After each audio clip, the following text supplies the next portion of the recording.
আয়ুষের গায়ে এবার গুলি লাগার কারণে হঠাৎ করে রাতের দিকে আয়ুষের যখন কিনা গায়ে তীব্র জ্বর চলে আসে, ঠিক সেই সময় আয়ুষের এই বিপদে পাশে গিয়ে দাঁড়ালো কুসুম। হ্যাঁ বন্ধুরা, ভিডিওটা লাইক দিয়ে দেখতে থাকুন। যে মুহূর্তে কিনা আহত অবস্থায় আয়ুষকে বাড়ি ফিরিয়ে নিয়ে আসা মাত্র যখন কিনা কুসুম ও ঠাম্মিকে বলতে থাকে যে ঠাম্মি এক্ষুনি তুমি যত শীঘ্রই সম্ভব গিয়ে একটা গরম জল নিয়ে এসো তো, এবং গরম জলের পাশাপাশি একটা ভালো পরিষ্কার কাপড় নিয়ে এসো তো, যাতে করে কিনা আমরা তার রক্ত বন্ধ হওয়াটা অন্তত বন্ধ করতে পারি। ঠিক সেই সময় যখন কিনা আয়ুষ এক পর্যায়ে কুসুমের দিকে এক দৃষ্টিতে তাকিয়ে থাকে এবং বলতে থাকে যে সত্যি কুসুম, তুমি তো আমাকে নিয়ে একদম ভাবনা চিন্তা করা ছেড়ে দিয়েছিলে, ভালোই হয়েছে যে আমার গায়ে গুলি লেগেছে, নয়তো বা তুমি আমার দিকে মুখ ফিরেও তাকাতে না, তাই না?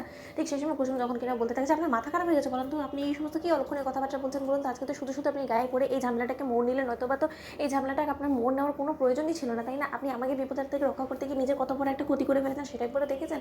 এবং এদের করে দেবীমার কানে যদি একবার এই খবরটা যায় তখন দেবীমা আমাকে নিয়ে কী ভাববে বলুন তো? দেবীমার কাছে আপনি নিশ্চয়ই বলে এসেছেন যে আপনি মালদা এসেছেন, এবং মালদা আসার পরে আপনার এই বাড়িতে কতটা অযত্ন হয়েছে এটা জানার পরে দেবীমা আমাকে কতটা বকাঝকা করবে সেটা একবার আপনি ভেবে দেখেছেন? বলুন তো? দোহাই লাগে আপনি এই বাড়ি থেকে জাস্ট চলে যান। ঠিক সেই সময় রাত হওয়া মাত্র যখন কিনা আয়ুষের চিন্তা চিন্তা এক পর্যায়ে কুসুমের ঘুম হারাম হয়ে যায়, ঠিক সেই সময় কুসুম যখন কিনা বলতে থাকে যে না না, একবার গিয়ে ছোটো সাহেবকে দেখে আসা উচিত, তার কী অবস্থা, গুলি লাগার পর তো তাকে একবারও আমি দেখতে গেলাম না। ঠিক সেই সময় কুসুম যখন কিনা ওর ছোটো সাহেবের কাছে এসে ওর ছোটো সাহেবকে পুড়ে যাওয়া গায়ে যখন কিনা দেখতে পায় যে রীতিমতো এক পর্যায়ে কাঁপছে থরথর করে, ঠিক সেই সময় কুসুম যখন কিনা আয়ুষের গায়ে হাত দিয়ে ওর তীব্র জ্বর বুঝতে পারে, ঠিক সেই সময় কুসুম জলপট্টি দেওয়ার সঙ্গে সঙ্গে গোটা রাত যখন কিনা নির্ঘুম কাটিয়ে আয়ুষের যত্ন নিতে নিজেকে লাগিয়ে দেয়। ঠিক সেই সময় আয়ুষের এক পর্যায়ে জ্বর কমা মাত্র চোখ খুলে যখন কিনা আয়ুষ দেখতে পায় যে ওর কাছে কুসুম বসে আছে, ঠিক সেই সময় আয়ুষ বলতে থাকে যে কি আমি তোমাকে বলেছিলাম না যে তুমি আজই হোক না কেন যতই আমার কাছ থেকে দূরে সরে যাওয়ার চেষ্টা করো না কেন, এতটাও সহজ হবে না আমার কাছ থেকে দূরত্ব বজায় রাখা কুসুম, কারণ তুমি সম্পূর্ণরূপে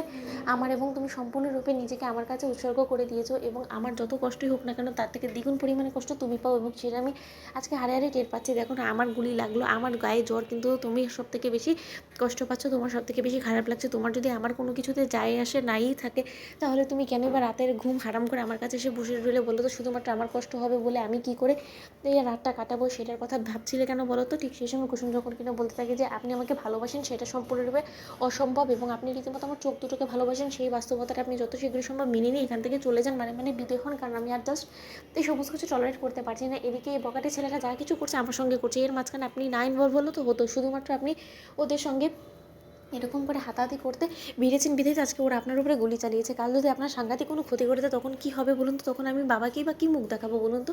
তখন এটা বাবা জানতে পারবে যে এই বাড়িতে আসা মাত্রই আপনার এরকম অযত্ন হয়েছে এবং আপনার উপরে সেই বকাটে ছেলেরা গুলি চালিয়েছে।